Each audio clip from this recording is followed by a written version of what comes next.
up, guys? It's Corsi from Gaming Legit. Got a lot of Battlefield 3 stuff I want to talk about, but before I do any of that, my shout out today asked me if there was a forum available for Gaming Legit, so you guys can connect with other people that are on this channel and kind of supporting the same type of. I like to play objectively. I like playing with my team. I like talking strategy.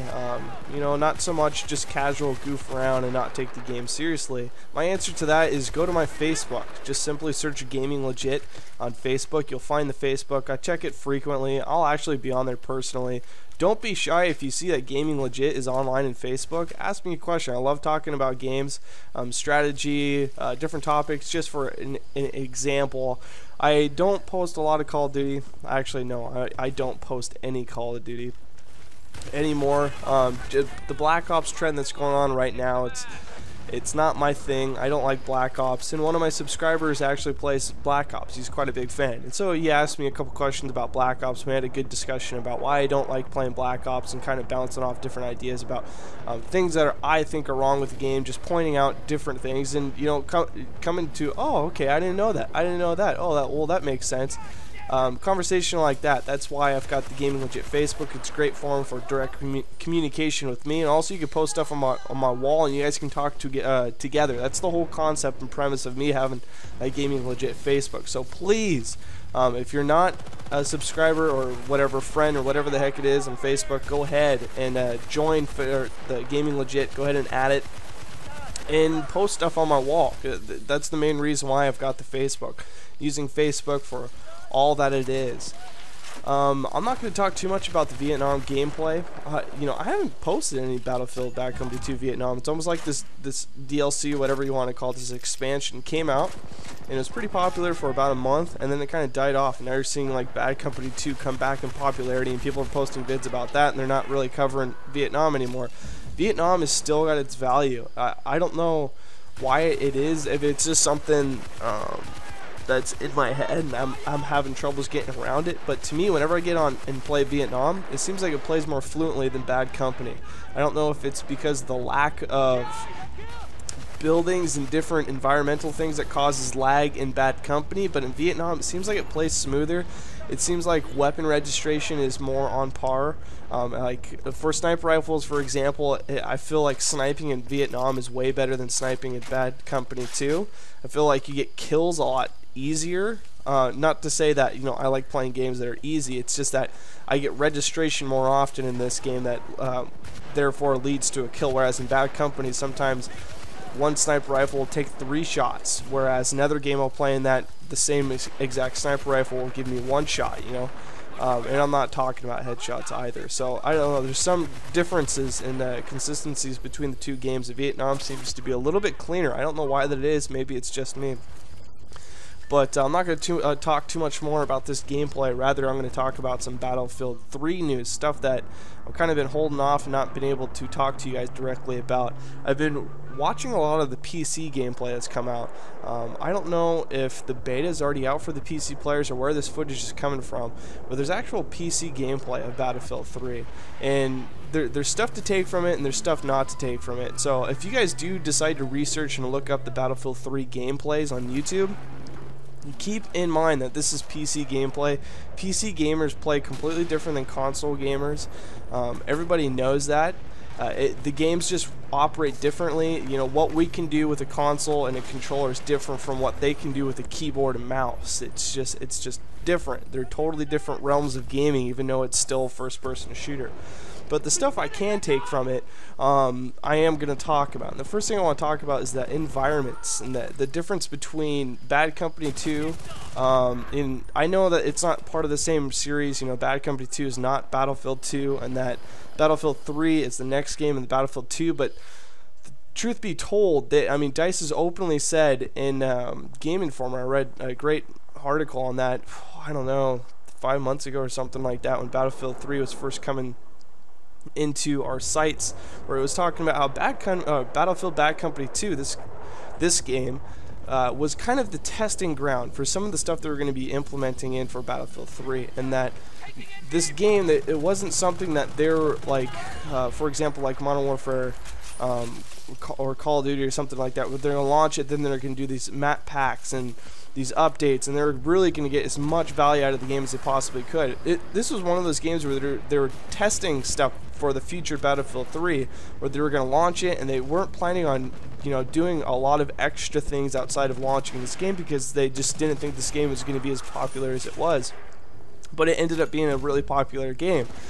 So that being said, there's definitely relationships and things that are in this game that are deliberately tested for Battlefield 3, and so for the environments, what I want to talk about, the environments in Bad Company versus the environments that I'm seeing so far in Battlefield 3, they're different, and I kind of like the Battlefield 3 version, where Bad Company 2, once buildings start getting taken down, that MCOM stations are stationed in, and if you're playing with an offensive team and your team's not that good, you're trying to arm some points, and, you know, everybody, I deal with, it seems like I've been dealing with this a lot more.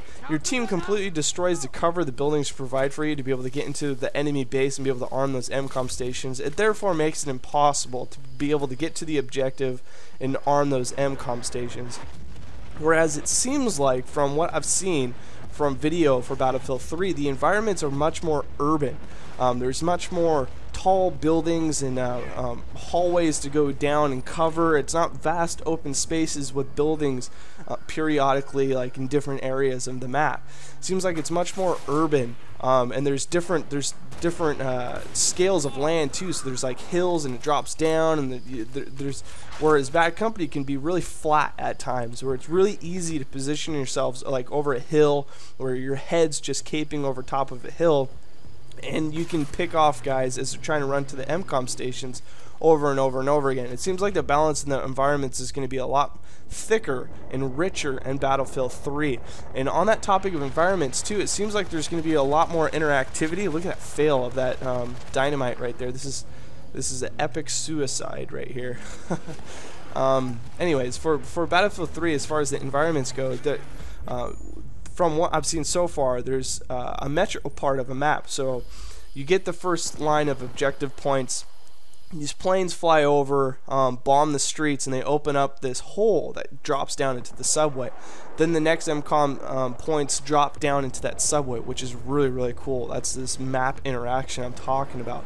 So you drop into now a subway, totally different environment, but on the same map, the same game, and now you're walking through this subway trying to arm these MCOM points. And at this same point too, you can also shoot out the lights that are inside the train, and those lights will actually go out, and it provides a dark environment. It's deliberately put into the game to be able to change your environment to help you go for the objective. And that whole idea, that concept of being able to do stuff like that within your environment, so there's strategy of your own with your class and what you're doing with your group of squad mates, but also stuff you can do to the actual environment to better your cause and help you get the objective. That whole idea hasn't been really put into a game for a long time, and I really like that. I'm really looking forward to that, and I hope there's a lot more than that than just shooting out lights. I hope there's other, I don't know, different things you could do, like shooting out bridges, you know, to help defense, or I don't know, just different concepts, blowing a hole into some kind of wall that's like a back entrance to a base or something like that. I really think that would be a rich way to play off of environments. The next thing I want to talk about is weapon sounds. There's so many things here on my list of stuff to talk about. I guess it's going to have to go into the next vid. The weapon sounds. This is something I think it's a make or break when it comes to gaming, especially for me, but maybe I'm just too much of a snob. I'm too picky. But the best example, Crysis. Crysis is a beautiful game. Absolutely looks amazing. But for me, when I shoot a weapon in Crysis, it feels like I'm shooting an airsoft gun. The sounds really don't crackle and pop, and you don't really hear the metal of the gun, you know, smacking and moving around. It just feels like I'm shooting an airsoft weapon with like all of the weapons in Crysis 2. Which, for Battlefield 3, if you listen or look into any of the gameplay, when you hear those weapons shoot, you just feel like a badass. You feel like you've got a weapon in your hands, and this thing is kicking every single bullet that comes out of the weapon, and it's just pushing a bullet out of it. That is totally different. That one little thing will make you go back to the game over and over and over again, because it's totally immersive. You get a little bit of that too in Bad Company 2, but with this new release of Battlefield 3 and the footage, it makes even Bad Company 2 look bad. Even the Call of Duty games don't seem to do it. They feel really arcadey with the sounds. Like, it mimics the sound, but it makes it more arcadey. If that makes any sense. It doesn't really give you a good sense of what it actually sounds like when the gun is up against your side and you're shooting it. It's nothing like it remotely if you've ever shot guns before. How much time do I have left here? Not too much. The next thing I want to talk about is the melee system. If you guys seen anything about the melee system, this is something to be super excited for. So Halo Reach introduced the assassination, and it's absolutely awesome. I absolutely love the assassination. You're going to see that in Gears of War 3 as well. And the assassination in Battlefield 3 is just as cool. It's almost equivalent to the Killzone 3 assassination. The knife is different than it is in Bad Company 2. You actually have to equip it in Battlefield 3, which is really cool. So you're not going to have these guys that are sprinting around just knifing last minute. You have to actually equip it, and so when you get into these close encounters real fast, it's not going to be like, oh, switch over to my knife and try to do an assassination. No, it's going to stick to the roots of a first-person shooter skill base, where you're going to be one-on-one, my gun versus your gun, my skill versus your skill type of thing, which is kind of cool, because that's something in like the Call of Duty games, for example, that's really cheap, where it's a one button, whoever can smash it the fastest wins the battle. And that's too easy mode. That's kind of ridiculous. But the melee assassination, so you have to equip your knife, and so you're going to be sneaking up on a guy. You see an opportunity to get a knife assassination. It's a nice quiet kill. You also get a lot more points for the assassinations than you do in Bad Company 2. For a kill in Battlefield 3, for example, I believe you get 100 points for every kill, but for a melee assassination, you get 300 points. And so you get a lot more value out of the melee system, which is actually kind of cool too. You get their dog tags, and that kind of goes into another system that I'm not even going to be able to touch in.